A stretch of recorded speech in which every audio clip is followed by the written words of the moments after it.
En ce qui concerne la situation globale en Syrie, le plus important pour moi, c'est de dire que l'Iran, pour l'instant, est le vainqueur. Ça, c'est très important. C'est-à-dire que ce n'est pas une chose qui est véritablement intégrée dans l'esprit de l'opinion publique, qui n'a pas été véhiculée par les médias. Les vainqueurs, ce sont pour l'instant les Iraniens. Pourquoi? Parce que dans la pratique, alors qu'ils partaient en fin de compte avec des cartes relativement limitées, ils ont réussi à mobiliser le Hezbollah à 100% en 2013. Ils ont sauvé le régime.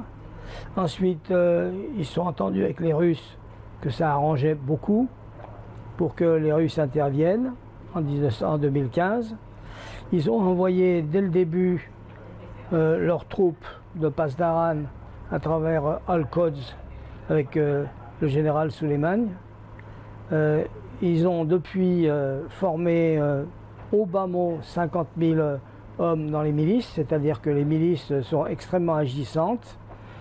Ils ont même amené des milices de Pakistanais chiites, des milices de Hazaras afghans, et d'ailleurs ces gens-là vont probablement rester sur place. Est-ce qu'on ne voit pas d'ailleurs, là c'est une hypothèse, hein, mais est-ce qu'on ne voit pas une recomposition religieuse se jouer à l'intérieur de la Syrie, avec le nombre de sunnites qui sont partis, ceux que Bachar bouscule pour qu'il puisse avoir une continuité la plus grande possible de gens qui lui sont favorables. Et donc qu'on va avoir finalement, lorsque apparaîtra une situation plus claire, davantage de chiites qu'il n'y en avait en 2010. Alors, qu'est-ce qui se passe à l'heure actuelle? Bon, M. Trump est venu en disant, bon ben voilà, moi je vais défaire l'État islamique. Bon, il parle beaucoup, il s'est fait lire sur pas mal de choses qui étaient verbales, etc. Et l'occasion lui a été offerte, en tout cas, de marquer sa différence avec le président Obama. C'est-à-dire que quand il y a eu effectivement un usage de gaz du côté syrien, ce qui est hautement probable, pourquoi là? Parce qu'on n'est pas très loin d'Idlib, parce qu'il s'agit de repousser en somme les sunnites le plus possible le long de la frontière turco-syrienne. Bon, il a fait envoyer un bon nombre de missiles de croisière. Bon, ces missiles de croisière, à mon avis, il en a fait avertir les Russes en disant bon bah on va bombarder. C'est-à-dire que les Russes le savaient. Il ne s'agissait pas d'avoir un clash avec les Russes. Il s'agissait simplement de montrer que lui, il faisait ce que Obama n'a pas voulu faire. Voilà. Bon, je crois que ça n'ira pas plus loin. Pour moi, ça fait partie de la gesticulation. Il a autour de lui des gens beaucoup plus sensés que lui, comme le général Mattis. L'élément le plus, comment dirais-je, perturbateur et le plus médiocre a été liquidé, c'était Michael Flynn. Rex Tillerson, c'est également quelqu'un de sensé. Le troisième, la Mac quelque chose, je me souviens plus de son nom. Bannon. Mac Bannon. Bannon. Bannon. Non, Bannon, c'est un con. C'est un idéologue. Non, c'est un général. Mac quelque chose. Je suis désolé, là j'ai un trou de mémoire. Enfin bref, il a autour de lui 2-3 généraux intelligents, pas du tout les aventuristes, et qui connaissent le terrain et qui font que bon, ben, il est quand même cadré. Sur le dossier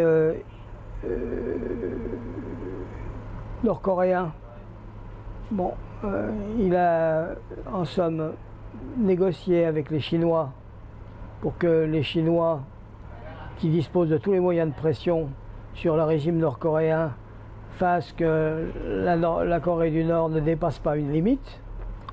Et ils ne la dépasseront pas parce qu'ils ne veulent pas non plus disparaître.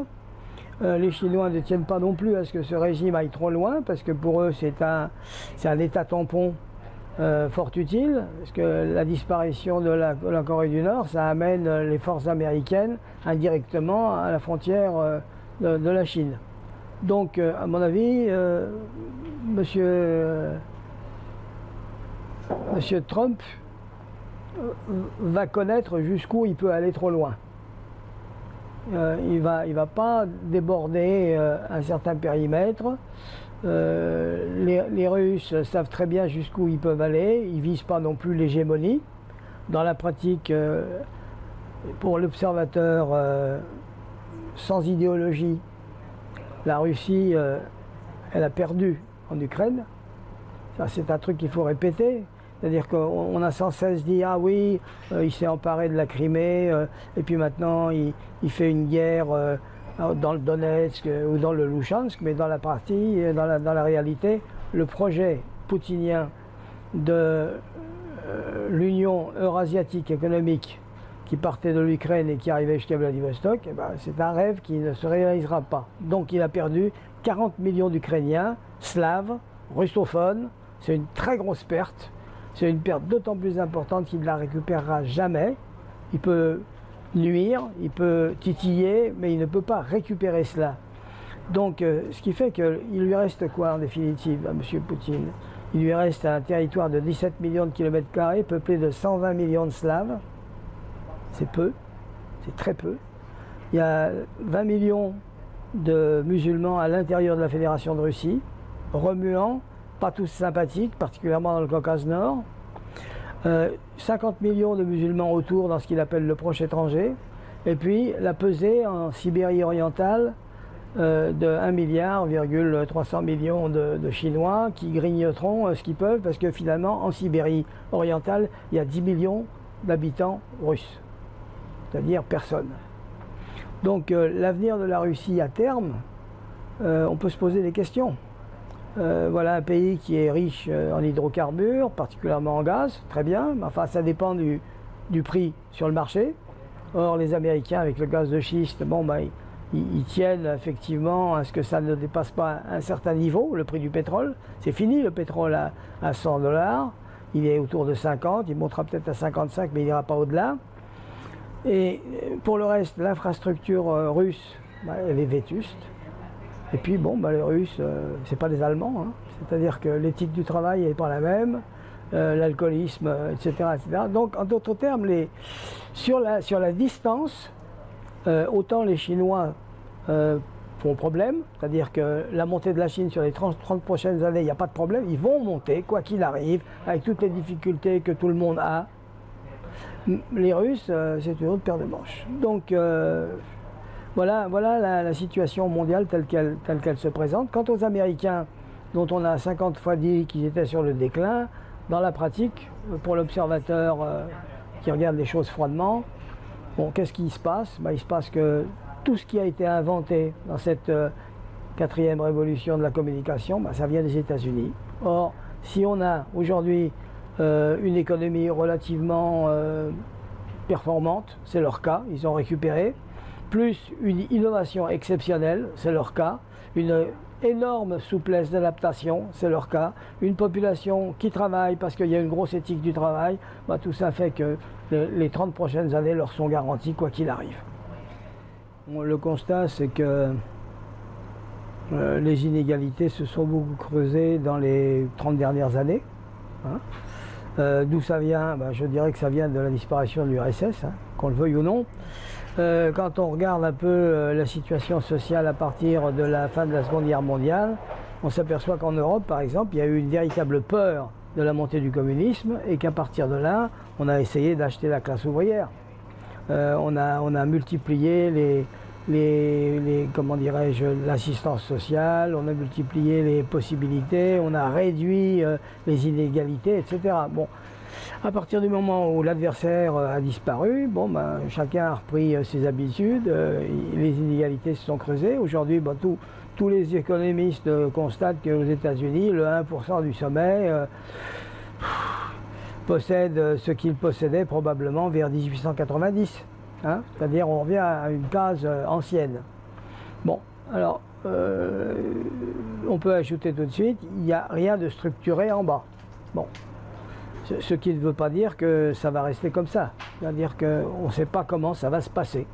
On ignore au nom de quelle idéologie, on ignore au nom de quelle mobilisation possible, ces gens-là vont pouvoir protester de façon efficace et non pas juste de façon anarchique. Bon.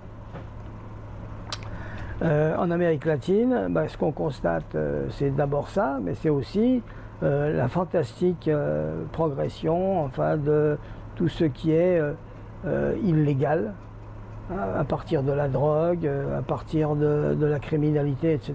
Ça aussi, ça s'est creusé beaucoup, c'est-à-dire qu'on a la constitution à l'intérieur de l'État de véritables catégories qui échappent à son contrôle et qui sont, potentiellement un danger. Bon. Il y a ceux qui se servent d'ailleurs, entre parenthèses, de la thèse d'Ibn Khaldoun, selon laquelle il y a comme ça des îlots de mécontentement particulièrement agressifs et qui sont prêts à risquer le tout pour le tout.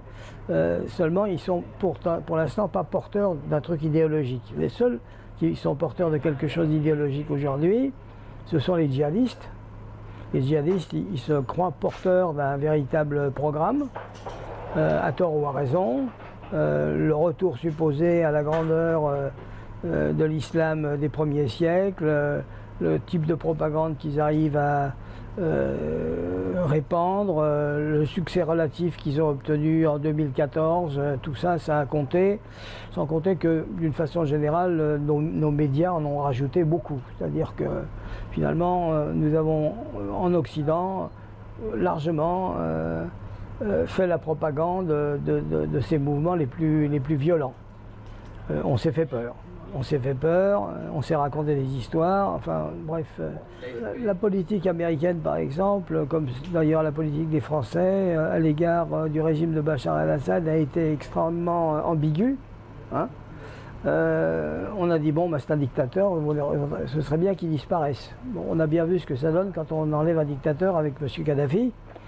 Quand on n'a pas de programme pour l'après, ce qu'on arrive à faire, c'est répandre le désordre absolu. 5 ans après, on a une situation extrêmement anarchique et en même temps, on a des dégâts collatéraux à la charge de la France avec le Mali et le Sahel. Bon.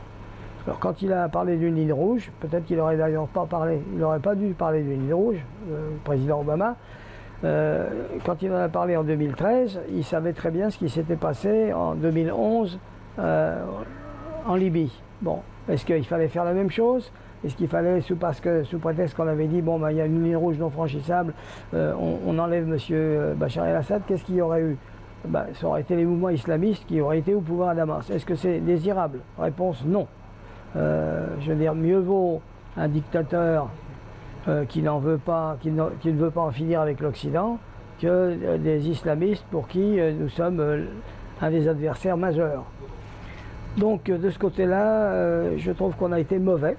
On a été mauvais et Obama, à cet égard, il a été ambigu, c'est-à-dire que quand, par exemple, les troupes de l'État islamique, après avoir, sans coup férir quasiment, pris Mossoul et qu'ils se sont avancés vers Palmyre, il faut savoir que ce sont des zones complètement désertiques, c'est-à-dire qu'on les voit venir, mais comme, un déplacement de fourmis sur une main plate.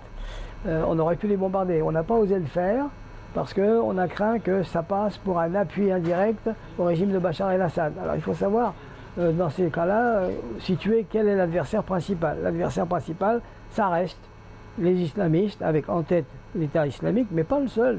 Ceux qui s'appelaient les affiliés d'Al-Qaïda, c'est-à-dire Jabhat al-Nusra, c'est pas parce qu'ils ont changé de sigle qu'ils ont changé de nature. Ça reste des adversaires absolus. Les autres, qui sont des salafistes comme Ahrar el-Sham, ce sont des adversaires tout pareils. N'importe lequel de ces... Grosso modo, ce qu'on appelle le mouvement démocratique anti-Bachar, les types tiennent dans un hôtel. Il n'y a personne. Je veux dire, les États-Unis en ont fabriqué un certain nombre. Et en septembre de 2014 ou 15, je ne sais plus la date, mais en tout cas, mettons même 15, ils ont dit bon, ça ne marche pas. On en a beaucoup fabriqué, mais ils sont évanouis dans la nature. Il y en a qu'on avait armés, ils se sont laissés prendre leurs armes. Il y en a qu'on avait armés qui ont revendu leurs armes. En d'autres termes, il n'y a pas de sunnites modérés. Point final. D'ailleurs, les combattants, ce sont des sunnites, comment dirais-je, totalement déterminés, qui ne craignent pas la mort, dans la mesure où on leur a promis le meilleur pour après. Et c'est donc un combat de longue haleine, parce que c'est une idéologie, comment dirais-je, contre laquelle on ne peut pas faire grand-chose, dans la mesure où on ne parle pas du rationnel, mais de l'irrationnel, et qu'il y a sur l'ensemble de la planète suffisamment d'endroits où la situation est mauvaise, du point de vue social, pour qu'on puisse avoir un recrutement. Où ça? Bon, moi par exemple, je pense que l'Afrique subsaharienne représente un danger majeur pour après-demain. Pourquoi? À l'ouest, il y a une proportion très importante de musulmans. Soit dit par parenthèse, avant l'arrivée de la colonisation, il y avait déjà des mouvements djihadistes véhiculés par les Peuls. Le califat de Sokoto, c'était un vrai califat, le type s'était proclamé calife, etc. À l'est, c'est-à-dire en Europe, en Afrique orientale, il y avait également un Mahdi, il y avait des mouvements de mahdistes, il y avait des, comment dirais-je, une poussée islamiste très très virulente. Rien de tout ça n'est oublié. Les types de la Somalie ne sont jamais qu'une réminiscence de ce qui fut. Donc qu'est-ce qui va se passer? On assiste depuis 15 ans, et pour les 15 ans à venir, à un doublement de la population dans cette zone. Alors qu'aujourd'hui, il n'y a déjà pas de boulot, il y a déjà très peu d'instruction. Le peu d'avancées économiques qu'ils font est empoché par moins d'1% de la population, et le fric se trouve ailleurs. Donc moi je ne vois pas d'autre solution que l'islam, c'est ce qui va se vendre le mieux. Ça va être la confrontation entre les islamistes et les musulmans de façon générale, et les chrétiens ou les animistes. On en a eu une sorte de préfiguration en Centrafrique, où il y avait une minorité de musulmans qui ont brimé une majorité de chrétiens. Bon, la France est intervenue parce qu'on peut intervenir encore, et on ne pourra pas intervenir dans 5, 6 ou 7 États lorsque ça va être généralisé. Donc là, on va avoir un sérieux problème. Personne ne voudra de 200 ou 300 millions d'immigrés, pas même le Brésil. Non. Donc là, on sera dans un véritable bouillon de culture où la guerre, la famine et les épidémies vont être la réponse la plus probable. Des coins où ça ne marche pas non plus, et dont on parle pratiquement jamais, c'est une fantastique montée aujourd'hui de l'islamisme au Bangladesh, qui est un pays qui ne marche pas du tout, où il y a plus de 150 millions de musulmans dans la merde. Bon. Hein? L'Inde, bon, l'Inde avec M. Modi, bon, je veux dire qu'il tient ferme. Les musulmans, ils sont 150 millions, mais ils tiennent aucune hauteur dominante de l'économie. Et les Indiens, maintenant, avec le nouveau parti, là, le BJP, ils sont devenus très conscients que pendant 8 siècles, ils ont été quand même dominés par les musulmans jusqu'à l'arrivée des Anglais. Donc en Inde, il peut y avoir des escarmouches, mais c'est les Indiens qui tiendront le truc. Le Pakistan restera un problème. Ils ont la chance d'avoir la bombe, donc ils sont d'une certaine façon sanctuarisés. Mais enfin, leur match avec l'Inde, il est perdu, quoi. Je veux dire que voilà un pays qui, en 1965, était à peu près à égalité avec l'Inde, et qui aujourd'hui est très très largement distancé. Leur carte, comment dirais-je, leur carte afghane, qui devait être leur fameux arrière stratégique, c'est du bidon. Aujourd'hui, même les talibans sont en ce moment concurrencés par les djihadistes de l'État islamique. On va peut-être même être obligé d'aller aider les talibans contre l'État islamique, c'est pas exclu, ça nous pend au nez. Donc d'une façon générale, pour les 15 années à venir, cet islam va être perturbateur. Ils vont nous coûter cher, mais très franchement, ils vont arriver à rien, quoi. Je veux dire que leur programme, il est vide. Économiquement, ils n'ont aucun programme. Et quand on veut poursuivre, parce qu'on a été humilié, une puissance perdue, eh ben, on emprunte le chemin qu'ont emprunté les Chinois, qu'ont emprunté avec leurs moyens les Coréens du Sud, les Vietnamiens, l'Inde aussi. c'est-à-dire on fait de la croissance économique. La croissance économique, ça vous sort justement de cette humiliation. Aujourd'hui, il n'y a qu'à voir la Chine, et voilà numéro 2, alors que au temps de Mao, ils étaient nombreux et faibles. Voilà la façon dont je vois les choses. Pas entamer n'importe quel conflit quand on ne sait pas vers quelle paix on va déboucher. C'est-à-dire qu'il faut avoir une vue claire de qu'est-ce qu'on veut. En définitive, les néoconservateurs américains, en 2003, ils se faisaient une fausse idée de leur omnipotence.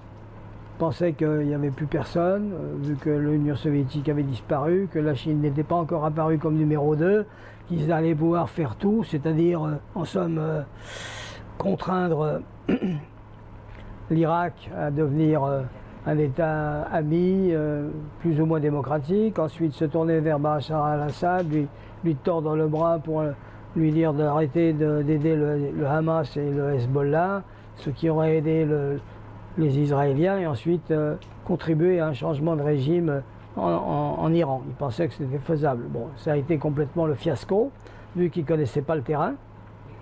C'est pas qu'il n'y avait pas aux États-Unis des gens qui connaissaient le terrain, mais ils n'ont pas été écoutés. Hein. C'est-à-dire que ceux qui ont pris les décisions étaient des idéologues, tout en pensant que c'est les autres qui ont une idéologie d'ailleurs. C'était des idéologues, et ils pensaient qu'étant les plus forts, il n'y avait pas de problème. Bon. Je pense qu'aujourd'hui, on est devenu plus prudent. On se rend très bien compte que gagner une bataille, c'est pas gagner la guerre. Et en même temps que si on n'a pas une solution locale viable, ben, on crée un chaos, comme on l'a créé en Libye, sans pouvoir du tout le résoudre. Donc je pense qu'on va réfléchir à 2 fois avant de cogner. Ça me paraît très important. Deuxièmement, bah, tout ça pour l'instant c'est essentiellement les États-Unis, parce qu'en fin de compte, à part les États-Unis, il n'y a personne. Et est-ce qu'il n'y a pas des groupes en termes d'intelligence stratégique qui peuvent, je ne sais pas moi, un réseau, il y a tout un tas de think tanks américains, il y a de plus en plus d'observateurs des conflits au niveau international, qui ne travaillent pas forcément en réseau. Est-ce qu'il peut y avoir une action de la société civile, entre guillemets, qui peut appuyer là-dessus, où il y a vraiment un rideau de fer entre l'administration centrale et ces intelligences stratégiques nouvelles? Toi, je sais que tu... Oui. Bon, aux États-Unis, ça circule mieux qu'ailleurs. Hein. Aux États-Unis, ça circule mieux qu'ailleurs parce qu'il y a très longtemps qu'entre militaires et non militaires, on cause. En France, c'est très nouveau. Il y a longtemps, la chose militaire était complètement fermée. Bon, bah, eux, ils savaient, les autres, bon, bah, c'était des intellos, etc. Bon, ils ont fini par comprendre qu'il y avait des types qui avaient une connaissance concrète du terrain, parfois davantage qu'eux, puisqu'en fin de compte, plus ça va, moins on les voit sur le terrain. Oui, ça compte. Deuxièmement, il faut reconnaître que les Européens, en 1991, lorsque l'Union soviétique a disparu, bah jusque-là, ils étaient sous le parapluie américain. Après ça, ils se sont dit, de toute façon, maintenant, il n'y a plus d'adversaire, pourquoi se donner la peine d'eux? Ce qui va dire qu'ils ont complètement laissé les choses à volo. Et aujourd'hui, ils viennent de se rendre compte que, ma foi, si on n'a pas une capacité militaire, on n'est pas pris au sérieux. Pourquoi Erdogan, par exemple, il conchit les Européens? C'est parce qu'il sait que finalement, ils n'ont plus la puissance qu'ils avaient. Autrefois, l'Europe était respectée, elle était même crainte. Aujourd'hui, bon, je veux dire, économiquement, nous sommes très importants en Europe. Politiquement, on est totalement divisé, depuis qu'on a perdu la Grande-Bretagne, davantage encore. Puis de toute façon, même entre l'Est et l'Ouest de l'Europe, on n'a jamais complètement réussi à articuler nos violons. Hein. À l'Est, ils étaient obnubilés par la présence proche de la Russie, et puis à l'Ouest, on était tranquille avec les Américains. Bon, on s'est rendu compte maintenant qu'il faut quand même compter aussi sur nous-mêmes, et c'est un début, mais avec qui exactement? Avec qui? C'est-à-dire qu'il va falloir que l'Allemagne cesse de s'occuper uniquement de problèmes économiques et autres, et qu'elle fasse un effort du point de vue militaire si on veut être respecté dans le reste du monde. C'est-à-dire que l'Europe, 60 ans après, je ne parlerai pas d'un fiasco, mais enfin c'est quand même au moins un demi-échec. Hein. C'est pas parce qu'on a réussi à faire un euro difficile, un Schengen fragile et une économie performante qu'on a réussi quelque chose. Donc on sait beaucoup s'aborder nous-mêmes d'ailleurs. Ça commence avec la CED, ça s'appuie avec 2005, le refus de la Constitution, etc. etc. C'est-à-dire que bon, maintenant on est obligé de se dire qu'est-ce qu'on va faire. Est-ce qu'on fait ça à deux vitesses, avec quelques États qui réellement décident à faire quelque chose ou pas? Bon, tout ça c'est des points d'interrogation. C'est-à-dire que je trouve qu'on a vécu hors tragédie trop longtemps. C'est-à-dire 50 à 60 années de paix relative et de prospérité relative nous a complètement couardisés. Voilà, c'est ça. Shakespeare avait dit ça très bien d'ailleurs. Plenty and peace breeds cowards. Parfait. Bon, donc on est là en Europe. Alors, il y a des types qui pensent, mais le fait de penser, et même de façon originale, et même de façon pertinente, ça ne suffit pas. Si on a des élites, en fin de compte, essentiellement obsédées par comment je peux prendre le pouvoir et comment je peux le conserver, l'important c'est d'être réélu. En France, par exemple, le type le plus populaire qu'on ait, c'est Jacques Chirac. Pourquoi? Parce qu'il n'a rien bousculé. Il est aimé, ce mec, parce qu'il n'a rien touché. Donc il va avoir des funérailles nationales fantastiques. Et c'est vrai. Alors voilà, donc il faut se réveiller, quoi. Et alors quant aux médias, ils sont minables. Je pense que véritablement, nous avons été la caisse de résonance de cette histoire de terrorisme. Le terrorisme, c'est quand même un machin essentiellement psychologique. C'est une menace de troisième catégorie et on en a fait véritablement un épouvantail. C'est-à-dire quand tu arrives en Europe, tu parles avec les gens comme ça, ils pensent que c'est le problème principal, ils ont peur. 3-4 attentats et tu as une espèce de sentiment de panique intérieure, enfin c'est grotesque. Au moins le dernier coup, là, les Anglais, ils ont fait une bonne réaction. Quand Madame May a dit ça ne nous fait pas peur et on n'en parle pas trop longtemps. Parce que c'est le vieux proverbe chinois que j'avais cité, là, mieux vaut frapper 1000. Je veux dire, mieux vaut, comment c'était? Mieux vaut tuer un et être vu de 1000 que de frapper 1000 et de n'être vu que d'un. Voilà, c'est ça. L'essence du terrorisme, elle est là. Ce qu'il faut, c'est avoir été vu. C'est pourquoi, par exemple, bon, les Chinois, par exemple, quand il y a un truc chez eux, ils n'en parlent pas, quoi. Entre parenthèses, dans un État démocratique comme Israël, quand il y a un attentat, tu le dis. Il y a un attentat, tu dis il y a tant de morts sur la route de machin, etc.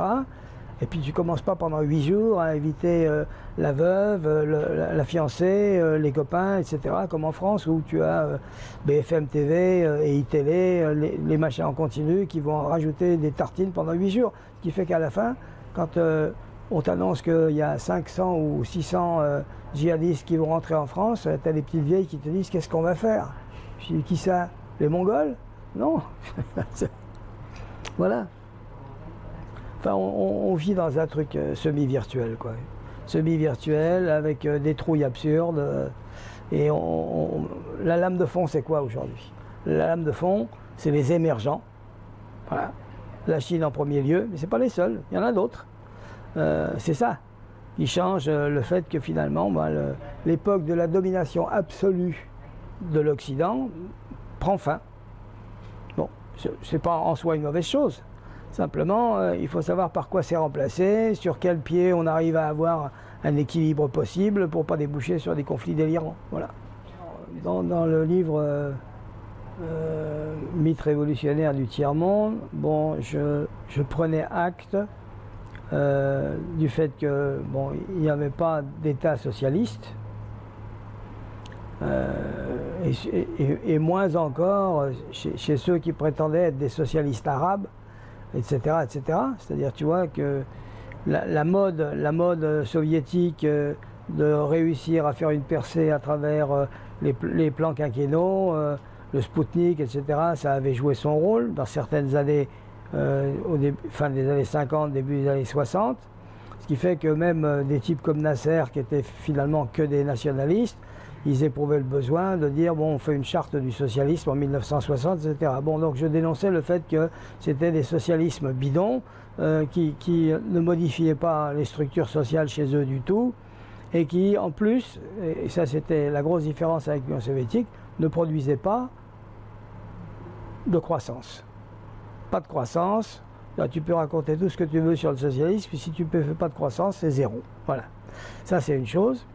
La deuxième que j'essayerai de dire, c'est que la guérilla ne triomphe pas nécessairement parce qu'elle fait une guerre irrégulière, et elle ne triomphe pas nécessairement parce que la cause est juste. C'est-à-dire que par exemple, la théorie du Foucault, moi je me levais contre, en disant c'est une théorie qui débouche sur l'échec. Pourquoi? Parce que Guevara, dans son bouquin La guerre de guérilla, que j'avais traduit à l'époque avec Juliette Mas, la guerre de guérilla disait bon, on a appris 3 choses chez nous. La première, c'est qu'on peut vaincre une armée régulière, très bien. La deuxième, c'est que c'est en montagne que ça se passe, très bien. Et la troisième, c'est inutile d'attendre des conditions objectives. Le Foucault, c'est-à-dire les mecs qui montent sur la montagne, ça suffit pour entraîner le monde. Ben, c'est faux. C'est faux, c'est-à-dire que ça a marché à Cuba. C'est-à-dire qu'il est arrivé 82 mecs, après avoir annoncé qu'ils arrivaient, vu qu'ils se sont retrouvés à 12. S'ils n'avaient rien annoncé, ils seraient peut-être restés à 82. La deuxième, c'est qu'ils ont réussi à être appuyés par de larges secteurs de la population cubaine, parce que leur programme, ça s'appelait Pan y Libertad. Il n'a jamais été question de lutte des classes. Ça, c'est un truc qu'on a annoncé après le pouvoir, quand on a commencé à nationaliser les grandes propriétés américaines, et puis que Castro a déclaré début 61 « Somos marxistas-leninistas ». Bon. Donc, ils ont eu, en fin de compte, la neutralité bienveillante des États-Unis, chose capitale. Le mec du New York Times, par exemple, avait dit ils sont vraiment sympas, ces barbus, ils luttent contre une dictature dégueulasse. Fangio, ils avaient l'intelligence de l'avoir attrapé, ils l'avaient gardé 1 semaine, ils l'avaient traité merveilleusement. Ils n'avaient rien demandé pour le libérer. Et quand il a été libéré, il a dit ces mecs sont formidables. Bon, voilà, ils savaient travailler. Mais en fin de compte, lorsque par la suite, des gens ailleurs ont voulu imiter le Foucault à la cubaine, ben, ils sont heurtés à l'hostilité immédiate des régimes qui sentaient très bien qu'ils allaient se faire balayer, l'hostilité immédiate des États-Unis qui ont envoyé les mecs pour former des contrats insurrectionnels, et ils ne s'en sont pas sortis. Quant à Guevara, alors tout ça j'explique là-dedans, Guevara, il faisait de l'ultra-volontarisme. En Afrique, il a complètement échoué parce qu'il ne s'est pas rendu compte de ce que c'est que les conditions africaines. Et en Bolivie, bon, dès le début, il a fait un clash avec le PC bolivien en disant c'est moi qui va être le chef, et les mecs ont dit il n'y a pas de raison, ici en Bolivie c'est chez nous. Et ensuite, les circonstances ont fait qu'il s'est retrouvé dans une zone indienne où l'espagnol, ça a toujours été l'étranger, sinon l'ennemi, et où il ne pouvait pas communiquer vu que personne chez lui ne parlait la langue locale, puisqu'il avait essentiellement des Cubains avec lui. Bon, donc il a été obligé de se planquer finalement, de dire aux gens on t'achète mais surtout dis rien. Quand il était poursuivi par les autres qui eux parlaient la langue, il disait qui c'est qui est passé là, ben, les mecs bien obligés de dire oui, ben, ils sont passés, etc. Et au 9e mois de son journal, il dit pas un paysan n'a rejoint la guérilla. Alors, dans n'importe quelle université américaine, il aurait eu plus de succès. Donc, si tu veux, ce mec est mort tout seul, en héros, puisqu'il a accepté d'aller jusqu'au bout. Bon, et en somme, il a transformé sa défaite en victoire en consentant à mourir. Voilà, c'est tout. Donc voilà, c'est ça que j'ai essayé d'expliquer en disant, c'est bien le romantisme, mais enfin, faut savoir travailler. Or, qui a su travailler? Mao, les Viettes. Pourquoi? Bon, parce qu'ils ont... Mao, par exemple, il a fait une innovation fantastique, à part toutes les conneries qu'il a fait par la suite. Il a fait une innovation fantastique, il a dit, non, nous, c'est pas de la guérilla qu'on veut faire. La guérilla, en fin de compte, ça consiste à affaiblir une armée régulière. Nous, ça ne nous intéresse pas. Nous, ce qu'on veut, c'est prendre le pouvoir. Comment est-ce qu'on peut prendre le pouvoir? En utilisant la guérilla au début, oui. Mais il nous faut un appui des masses. Comment est-ce qu'on peut avoir un appui des masses? Il nous faut des cadres. Il faut former des cadres. Ensuite, ces cadres, on les envoie à la campagne. Et ils s'insèrent dedans. Ils parlent la même langue, le même langage. Et il faut qu'ils expliquent pour qui nous combattons, pourquoi nous combattons. Il faut qu'on utilise à la fois persuasion et coercition. Et à partir de là, on va pouvoir se débarrasser des agents de l'ennemi à l'intérieur du village, faire des élections avec 3 hommes, 3 femmes, et des femmes, j'insiste, c'est la moitié du ciel. Bon, tu gagnes 50% de la population de ton côté, et à partir de là, on travaille et on mise sur le temps pour transformer notre faiblesse initiale en force. Et on a été aidé par quoi? Par ces putains de Japonais qui font que cette guerre sociale, on peut la transformer en guerre patriotique contre un adversaire. Vachement important ça. Bon. Alors les Viettes, c'est pareil, ils luttaient contre les Français. C'est-à-dire, c'était pas juste une guerre sociale entre les non-communistes et les communistes, c'était on lutte contre les Français. C'est-à-dire qu'ils avaient réussi, les Vietnamiens, à représenter l'intérêt national. Nous luttons contre un colonialisme étranger. Bon. Et ils ont utilisé la méthode chinoise avec l'intelligence qui les caractérise, c'est-à-dire on adapte, on se démerde, etc. Et du côté français, on n'a pas compris que c'est pas le contrôle du territoire qui compte. Dans ce genre de salade, c'est le contrôle administratif qui compte. Il faut que tu contrôles administrativement la population. Ça n'a aucune importance si tu contrôles le territoire. Les mecs, ils croient qu'ils contrôlent le territoire. Toi, tu contrôles la population. Et à la fin, c'est toi qui vas gagner, parce que les mecs vont s'épuiser, parce que les mecs sont à l'étranger, parce qu'à un moment, il y en a marre d'être à l'étranger, parce qu'à un moment, etc., tu n'es pas chez toi, hop, bah, tu finis par les avoir. Alors, les Dien Bien Phu, c'était une histoire d'attirer les mecs loin de leur base. Mais ils n'avaient pas calculé que tu avais des centaines de milliers de coulis qui allaient venir t'apporter le ravitose, les armes et le reste. Et que tu pourrais, en perdant beaucoup d'hommes, te faire les Français. Qui d'ailleurs avaient pas mal de Vietnamiens qui combattaient de leur côté aussi d'ailleurs. Voilà. Donc c'est ça que j'ai essayé d'expliquer là-dedans. C'était pour casser, si tu veux, le côté... ouais, le tiers-monde va triompher. Ouais, le côté mythique de Fanon, du style ce que la classe ouvrière n'a pas pu faire, ben, nous, le tiers-monde, on va le faire. Voilà.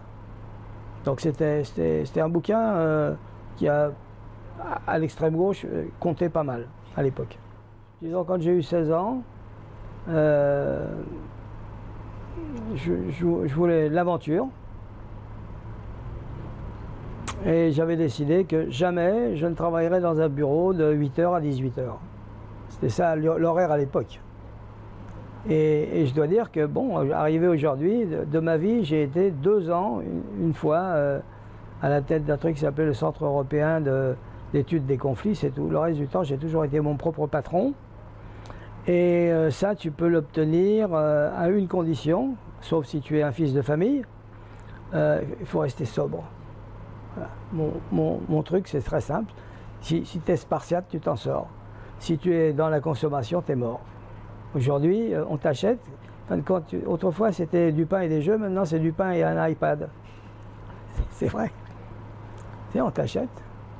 T'achètes, tu cavales pour obtenir des objets dont tu n'as pas besoin. C'est un machin de con, quoi. Donc, si tu calcules bien ce que tu veux, tu peux vivre beaucoup plus sobrement. Moi, au début, j'ai voyagé en stop. Hein. On est allé en stop avec ma première compagne pendant 6 mois, dans des conditions vachement difficiles. On couchait dans les halls de gare, on dormait là où tu pouvais dormir, par terre, etc. etc. Bon. Par la suite, j'ai fait plein de trucs. En Algérie, j'étais laveur de vitres, garçon de restaurant, plongeur, etc. J'ai fait 25 métiers, moi, d'entre 18 et 35 ans. Hein. Après, j'ai fait des études cassées. Ouais. Bon, mon fameux doctorat de 3e cycle, je l'ai obtenu, j'avais 40 berges, sur le bouquin Mythe révolutionnaire du tiers-monde, là, qu'ils ont voulu bien prendre comme thèse. Il y avait Ballandier, Maxime Rodinson, Pierre Vidal-Naquet. Hein.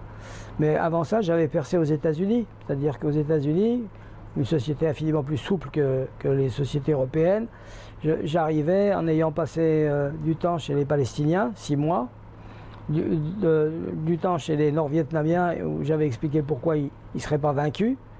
Et le bouquin a été traduit chez Penguin. Et avec Amilcar Cabral, pour montrer comment on utilise la méthode chinoise adaptée en Afrique. Bon, alors les mecs disaient bon, fais voir ce que tu sais faire. Ah ouais, d'accord, on te prend. Ma première rencontre avec les États-Unis, c'est simple. Je suis arrivé, je faisais une conférence à Yale sur pourquoi les Américains ne vont pas réussir à contraindre les Nord-Vietnamiens d'aider le Sud. Bon, j'explique comment ils s'y prennent. sans truc idéologique, justement la technique. Alors, je termine, le dean me dit ça vous intéresse d'en donner d'autres, des conférences comme celle-là, elle est formidable. Je dis ouais, bien sûr, moi j'avais 300 $ dans la poche. J'ai dit ouais. Alors le mec devant moi, il décroche le téléphone, il appelle 5 universités, Stanford, UCLA, Princeton et Cornell. Et sur les 5, il y en a 4 qui disent ok, tu l'envoies. Il avait dit quoi? J'ai un jeune français vachement intéressant qui fait un truc formidable sur le Vietnam. Ça vous intéresse? Le mec disait ok, d'accord. Je me suis dit putain, en France, est-ce que c'est pensable un jeune américain qui rentre des maquis algériens et qui dirait vous ne pouvez pas gagner la guerre parce que politiquement vous ne pouvez pas la gagner, et le mec décroche en disant allô Aix, Marseille? C'est impensable. Ben voilà, ça c'est les États-Unis. Alors moi qui croyais connaître les États-Unis sous prétexte que je parlais correctement l'anglais, que j'avais vu les westerns depuis l'âge de 12 ans, ben, je me suis dit putain, il faut tout réapprendre. Il faut tout réapprendre, ces mecs ne fonctionnent pas pareil.